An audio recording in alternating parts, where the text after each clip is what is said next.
12 FIR 52 गिरफ्तार। पाकिस्तान में मचा योगी के एक्शन से अब हाहाकार।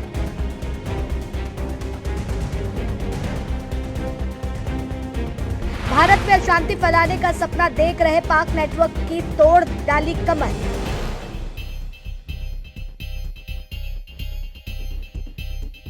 गैंगस्टर को योगी ने दिया करारा जवाब, चला ऐसा अभियान पूरी दुश्मनों की नींद। सोशल मीडिया के जरिए युवाओं के जाल में फंसाने वालों पर टूटा कानून का कहर। एटीएस एसटीएफ ने मिलकर किया बड़ा खेल खराब, सामने आई अंदर की पूरी सच्चाई। जी हां, देश के खिलाफ साजिश रचोगे तो बच नहीं पाओगे। यूपी से इस वक्त कुछ ऐसा ही संदेश जाता दिखाई दे रहा है, क्योंकि पाकिस्तान में बैठकर भारत के खिलाफ जाल बिछाने वाले गैंगस्टर शहजाद भट्टी और उसके पूरे नेटवर्क पर यूपी पुलिस ने अब तक का सबसे बड़ा प्रहार किया है। क्योंकि जिस नेटवर्क पर सोशल मीडिया के जरिए भारतीय युवाओं को जोड़ने, उन्हें लालच देने और गलत रास्ते पर धकेलने का आरोप लगे, अब उसी नेटवर्क के खिलाफ बड़ी कार्रवाई हुई है, जिसने यूपी से पाकिस्तान तक हड़कंप मचा दिया है। खबर है कि यूपी पुलिस, एटीएस और एसटीएफ की संयुक्त कार्रवाई के बाद 12 मुकदमे दर्ज किए गए हैं और 52 लोगों को गिरफ्तार किया जा चुका है। यही वजह है कि इस पूरे ऑपरेशन की चर्चा अब सिर्फ यूपी में नहीं बल्कि पूरे प्रदेश में हो रही है। दरअसल एडीजी कानून व्यवस्था अमिताभ यश ने बताया है कि पाकिस्तान की खुफिया एजेंसी आईएसआई के इशारे पर शहजाद भट्टी और उसके सहयोगी सोशल मीडिया प्लेटफॉर्म के जरिए भारतीय युवाओं तक पहुंचने की कोशिश कर रहे थे। आरोप है कि युवाओं को पहले दोस्ती और पैसों की लालच के जरिए उनसे संपर्क किया जाता था और इसके बाद उन्हें धीरे धीरे कट्टर सोच की तरफ ढकेलने के अलग अलग गतिविधियों में शामिल करने की कोशिश होती थी। पाकिस्तान की खुफिया एजेंसी आईएसआई के निर्देश पर पाकिस्तानी गैंगस्टर शहजाद भट्टी नेटवर्क द्वारा सोशल मीडिया प्लेटफॉर्म्स के माध्यम से भारतीय नवयुवकों को जोड़ा जा रहा है। नेटवर्क में सक्रिय सदस्य के रूप में आबिद जट, हम्मान मेमन, हम्माद बरकाती, जावेद पाकिस्तानी, रजा भाई Pakistani, Ajmal Gujar, Rashid Bhatti, Rana Hunain, major Iqbal, major Hamid, major Anwar आदि के नाम प्रमुख हैं।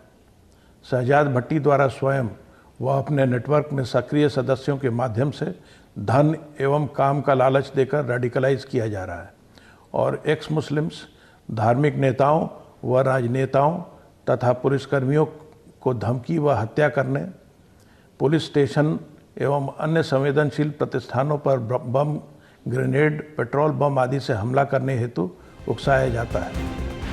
एडीजी के मुताबिक इस नेटवर्क में आबिद जट, हम्माद मेमन उर्फ हम्माद बरकाती, जावेद पाकिस्तानी, रजा भाई पाकिस्तानी, अजमल गुर्जर, राशिद भट्टी, राणा हुनैन और कई अन्य नाम सक्रिय हैं।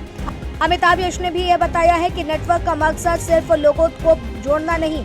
जांच में सामने आया कि देश में सामाजिक सौहार्द बिगाड़ने, धार्मिक नेताओं, राजनीतिक व्यक्तियों और पूर्व मुस्लिम संगठनों से जुड़े लोगों और पुलिसकर्मियों को निशाना बनाने जैसी गतिविधियों की भी साजिश रची जा रही थी। इतना ही नहीं, बीजेपी और आरएसएस के कार्यालयों में समेत कई संवेदनशील ठिकानों को भी कथित तौर पर निशाने पर रखा गया था। यही वजह है कि सुरक्षा एजेंसियों ने इस पूरे मामले को बेहद गंभीरता से लिया है। हैरान करने वाली बात यह है कि युवाओं को सीधे बड़ी घटनाओं के लिए नहीं तैयार किया जाता था। एडीजी अमिताभ यश के मुताबिक पहले उन्हें छोटी गतिविधियों में लगाया जाता था। 26 मई 2026 को यूपी पुलिस, एटीएस, एसटीएफ और केंद्रीय एजेंसियों ने संयुक्त ऑपरेशन चलाया। इस दौरान करीब 175 संदिग्ध लोगों को चिन्हित करके उनकी जांच की गई। जांच में मिले सुरागों के आधार पर अलग अलग जगह मुकदमे दर्ज हुए और कार्रवाई आगे बढ़ाई गई। पुलिस के मुताबिक गिरफ्तार किए गए आरोपियों के पास से पिस्तौल, कारतूस, चाकू और आपत्तिजनक सामग्री भी बरामद की गई है। इसके बाद नेटवर्क की कई परतें खुलती चली गई। इस नेटवर्क में सक्रिय सदस्यों द्वारा भ्रमित नवयुवकों को पहले छोटी छोटी आतंकी गतिविधियां जैसे कि रैकी, आगजनी, धमकी देना, जिहादी पोस्टर चिपकाना, पेट्रोल बम फेंकना आदि घटनाएं कराई जाती हैं। छोटी आतंकी गतिविधियों कराए जाने के बाद उनसे बड़ी आतंकी घटना कराने का प्रयास किया जाता है।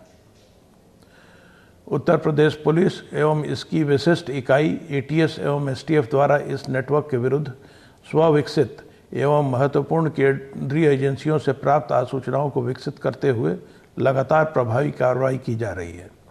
विभिन्न तिथियों में प्रदेश में अब तक कुल 12 अभियोग पंजीकृत कराते हुए कुल 52 अभियुक्तों को गिरफ्तार कर विधिक कार्रवाई की गई। गिरफ्तार अभियुक्तों से पिस्टल, जिंदा कारतूस, चाकू, ज्वलनशील लिक्विड, आपत्तिजनक पोस्टर आदि भी बरामद किए गए। पाकिस्तान में बैठकर यूपी को अस्थिर करने की कोशिश पर चला हथौड़ा। योगी सरकार के एक्शन ने बदल दिया पूरा खेल, बनाई बदमाशों की रेल।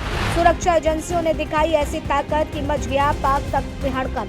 2027 चुनाव से पहले सुरक्षा और कानून व्यवस्था पर अब बड़ा संदेश। जी हाँ, ये हैरानी की बात नहीं, सच है, क्योंकि अब इस पूरे मामले की चर्चा राजनीतिक गलियारों में भी तेज हो गई है, क्योंकि यूपी में 2027 विधानसभा चुनाव की तैयारियां शुरू हो चुकी हैं। बीजेपी लंबे समय से कानून व्यवस्था अपराधियों पर कार्रवाई और सुरक्षा को अपनी बड़ी उपलब्धियों के तौर पर पेश करती रही है। ऐसे में पाकिस्तान से जुड़े कथित नेटवर्क के खिलाफ हुई यह कार्रवाई राजनीतिक रूप से भी अहम मानी जा रही है। पार्टी इसे मजबूत सख्त सुरक्षा नीति के उदाहरण के तौर पर जनता के सामने रख सकती है। बड़ी बात यह भी है कि यूपी पुलिस ने गृह मंत्रालय से शहजाद भट्टी नेटवर्क और उनके सदस्यों को आतंकी घोषित करने की मांग तक की है। वहीं 12 अगस्त को भी प्रदेश भर में विशेष अभियान चलाकर के 62 संदिग्ध लोगों से पूछताछ की गई थी, यानी कार्रवाई अभी थमी नहीं। एजेंसियां लगातार नेटवर्क की जड़ों तक पहुंचने की कोशिश कर रही हैं और आने वाले दिनों में और बड़े खुलासे होने की संभावना जताई जा रही है। फिलहाल इस पूरे ऑपरेशन ने साफ संदेश दे दिया है कि यूपी में देश विरोधी गतिविधियों के लिए कोई जगह नहीं है।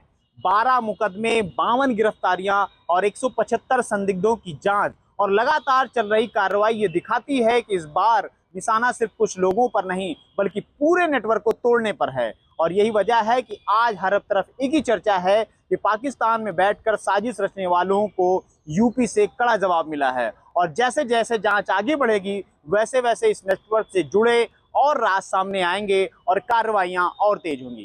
कैमरा पर्सन के साथ साहब यादव, GMD न्यूज, लखनऊ।